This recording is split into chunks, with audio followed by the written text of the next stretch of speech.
This is CoolPac's temperature-controlled packaging instructions for the CoolPac45 87-hour PCM kit. Place one Cool PCM 206 plate on the bottom. Place two Cool PCM 205 plates on the long edge of the box. And two Cool PCM 204 plates on the short edge of the box, making sure the plates are positioned horizontally.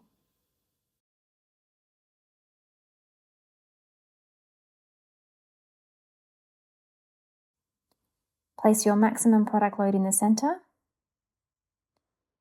For minimum product load, fill any voids loosely with bubble wrap or brown paper. Place one Cool PCM 206 plate and an EPE sheet on top. Place the CoolPac45 lid on firmly and tape the cardboard box shut.